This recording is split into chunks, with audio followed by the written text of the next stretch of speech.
Phone औँलाबाट चिफ्लिएर ओछ्यानमा खस्छ।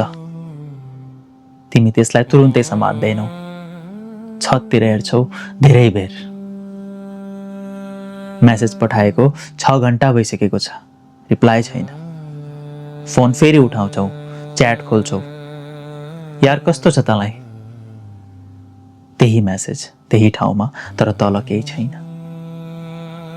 घडी हेर्छौ साँझको 7, फेरि हेर्छौ 9, फेरि 11। फोनको स्क्रिन अफ हुन्छ आफै। तिमी फेरि अन गर्छौ, च्याट फेरि खोल्छौ, फेरि त्यही खाली ठाउँ। रातिको 1 बज्न लाग्यो। फोन बन्द गर्छौ, ओछ्यानको छेउमा राख्छौ र 2 मिनेटपछि फेरि उठाउँछौ। एसएलसीको रिजल्ट आउनुभन्दा 1 हप्ता अगाडि। त्यो साँझको चौतारी अरू साँझभन्दा फरक थिएन। घाम ढल्किरहेको, चराहरू फर्किरहेका आफ्नो गुणमा। सधैँ छै। तिमी दुवैले जुत्ता खोलेर एउटा छेउमा राखेका थियौ अनि खुट्टा जोड्नाएर बसेका थियौ त्यही काठको बेन्चमा। केही बेर दुवैले उस्तै कुरा गर्यौ। कुन विषय गाह्रो थियो, कुन सरले के भन्नुभयो, यही सामान्य कुराहरू। तर बीचबीचमा एउटा चुप्पी आउन थाल्यो, जुन पहिले कहिले आउँदैन थियो। अनि उसले घाँसको एउटा टुक्रा टिपेर औँलामा घुमाउन थाल्यो। घुमायो, फेरि घुमायो, हेरिरह्यो आँखा नउठाई। मैले फर्म भरिसके भन्यो, अझै घाँसतिर हेर्दै। काठमाडौँको कलेजमा साइन्स। तिमीले जवाफ तुरुन्तै दिएनौ। आफ्नै जुत्ताको फितातिर हेरिरह्यो जुन खोलिएकै थियो। बाँध्न मन लागेन। म त यहीँ बस्छु होला भन्यो धेरै बेरपछि। उसले टाउको मात्र हल्लायो, केही बोलेन। अनि घाँसको टुक्रा औँलाबाट खसाल्यो र उसले तल हेर्यो। त्यो घाँस माटोमा खसेको ठाउँमा हेरिरह्यो। दुवैले चौतारीमा भएको त्यो ठुलो ढुङ्गा हेर्यौ। कसैले केही थपेन। त्यो चौतारीको पिपलको रुखबाट एउटा चरा उड्यो बाहिरतिर र हल्का आवाज सहित। त्यो आवाज दुवैले सुन्यौ, तर कसैले टाउको उठाएन। घाम अझ ढल्कियो। घर फर्किने बेला भयो। दुवै उठ्यौ र जुत्ता लगायौ। तिमीले आफ्नो फित्ता भने बाँधेनौ, त्यसै हिँड्यौ। अनि रिजल्ट आउने दिन दुवैको नाम पास भएकोमा थियो। घरमा खुसियाली। फोन आयो, बधाई आयो। अनि साँझ दुवैजना फेरि त्यही चौतारीमा भेट्यौ। तर यसपटक भने चाहिँ अरू साथीहरू पनि थिए। अनि फोटो खिच्ने योजना बन्यो। सबैजना खुसी थियौँ र एउटा ग्रुप फोटो लिइयो। तिमी र ऊ भने बीचमा उभिएका थियौ, कुम जोडिएको। क्यामेरा क्लिक भयो। फोटोमा दुवैको हाँसो देखियो। तर केही सेकेन्ड फोटो खिच्न भन्दा एकछिन अगाडि उसले तिम्रो आँखामा हेर्यो, जुन फोटोमा कैद भएन। अनि बिस्तारै त्यो दिन पनि आयो, नयाँ कलेजमा भर्ना हुने दिन। बिहानै तिमी घरबाट बस स्टपसम्म गयौ उसँग। बहाना बनाएर त्यतै जाने काम थियो। तर वास्तवमा त्यो बस स्टप भन्दा टाढा तिम्रो कुनै काम थिएन। उसको बुवा आमा पनि त्यही हुनुहुन्थ्यो। तिमी एउटा छेउमा उभिएर हेरिरह्यौ। र एकछिनमा बस आयो। अनि सामान बसमा राखियो सबैजना मिलेर। अनि ऊ तिमीतिर फर्केर हात अगाडि बढायो। र त्यसपछि दुवैले हात नछोडी अलिक बेरसम्म उस्तै अवस्थामा राख्यौ। उसले भन्यो, फेरि भेटौँला यार चाँडै। तिमीले टाउको मात्र हल्लायो। केही शब्द निस्किएन। ऊ बसमा चढ्यो र झ्यालको सिट लियो।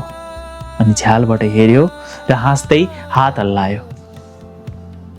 बस हिँड्यो, तर तिमी त्यहीँ उभिरह्यौ। बस सडकको मोडमा नपुग्ने बेरसम्म।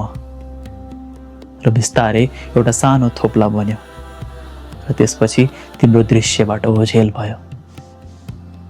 तर तिमी भने अझै त्यहीँ उभिरह्यौ। केही मिनटसम्म खाली सडकतिर हेर्दै। तिमी फोनतिर हेर्छौ फेरि वर्तमानमा फर्किँदै। 6 घण्टा भइसक्यो, रिप्लाई छैन। स्क्रिनलाई अन्धकार हुन दिन्छौ, फोन छातीमाथि राख्छौ र आँखा बन्द गर्छौ, तर निन्द्रा छैन आँखामा।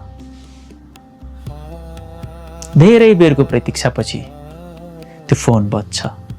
तुरुन्तै हेर्दैनौ, 2 पटक कम्पन भइसक्छ अनि मात्र हात फोनतिर जान्छ। सरी यार, आज अफिसमा साह्रै बिजी थिएँ, फोन साइलेन्टमा राखेको थिएँ, अहिले मात्र तेरो मेसेज हेर्न पाएको। त्यो लाइन तिमी 3 पटक पढ्छौ। फोन च्यापेको हात अलिक ढिलो खोल्छ।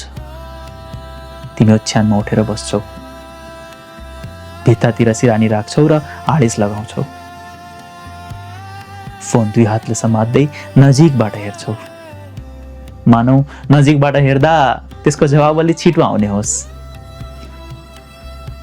र तिमी टाइप गर्छौ, ठिक छ, चिन्ता नगर, र फेरि डिलिट गर्छौ। फोन तल राख्छौ केही सेकेन्ड अनि भित्तातिर हेर्छौ र केही बेरपछि फेरि फोन उठाउँछौ र लेख्न सुरु गर्छौ। याद छ त पहिलो पटक काठमाडौँ जाँदा त्यो बस स्टपमा तैँले भनेको थिइस्, फेरि भेटौँला यार चाँडै। औला केही सेकेन्डसम्म त्यही स्क्रिनमा अडिन्छ अनि थप्छौ, चाँडै भन्थिस्, 10 वर्ष भइसकेछ। मेसेज सेन्ड गर्छौ, फोन छातीमा राख्छौ केही सेकेन्ड अनि आँखा बन्द गर्छौ। रिप्लाई आउन 1 मिनेट लाग्छ। हो नि यार, त्यो दिन बसबाट हेर्दा तँलाई त्यहीँ उभिरहेको देखेको थिएँ, त त्यहीँ थिइस्, तर अहिले जिन्दगीको यात्राको बसबाट हेर्दा तँलाई टाढा टाढासम्म कतै उभिएको देख्दिन त म। तिमी उसले पठाएको त्यो मेसेज पढेर एकछिनसम्म त्यहीँ रोकिन्छौ। फोन तल राख्दैनौ, माथि पनि उठाउँदैनौ, त्यहीँ 2 हातले च्यापेर फोनको स्क्रिन हेरिरहन्छौ।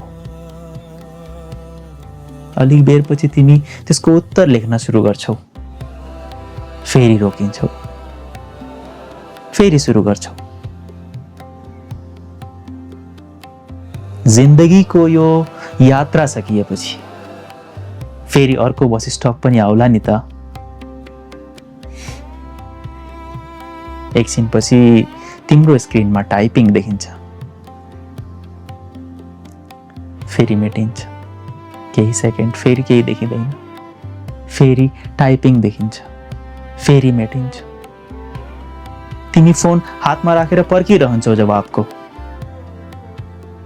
त्यहाँबाट आँखा नहटाई अन्ततः मेसेज आउँछ, भेटौँ न त उही चौतारीमा। तिमी स्क्रिनमा हेरिरहन्छौ, केही सेकेन्ड ओठको एउटा कुनामा हल्का चलन आउँछ अनि तिमी टाइप गर्छौ, हुन्छ भोलि भेटौँ न त। त्यसपछि फोन आफ्नो छातीमा राख्छौ, ओछ्यानमा फेरि पल्टिन्छौ र झ्यालबाट बाहिर हेर्छौ। बाहिर अझै अँध्यारो छ, तर आँखा चिम्लिन भने सक्दैनौ। भोलि भेट होला त उनीहरूको? भोलि के होला? भोलि हेरौँला। आज यहाँसम्म सँगै बसिदिनु भएकोमा धेरै धेरै धन्यवाद। एउटा सानो कुरा भन्न मन लाग्यो। यदि तिमीलाई लाग्छ यो च्यानल तिम्रो लागि हो भने यो च्यानल सब्स्क्राइब गरिदिनु। यसले अर्को हप्ता पनि तिमीसँग यसरी नै बस्न, यस्तै कुरा गर्न हामीलाई हिम्मत र हौसला दिनेछ। र यदि कसैलाई यो भिडियो सुन्न आवश्यक छ जस्तो लाग्छ भने कृपया उसलाई पनि यो भिडियो पठाइदिनु। तिम्रो एउटा सानो कदमले कसैको दिन अलिक हलुका बनाउन सक्छ। यो यात्रामा सँगै हिँडिदिनु भएकोमा धेरै धेरै धन्यवाद।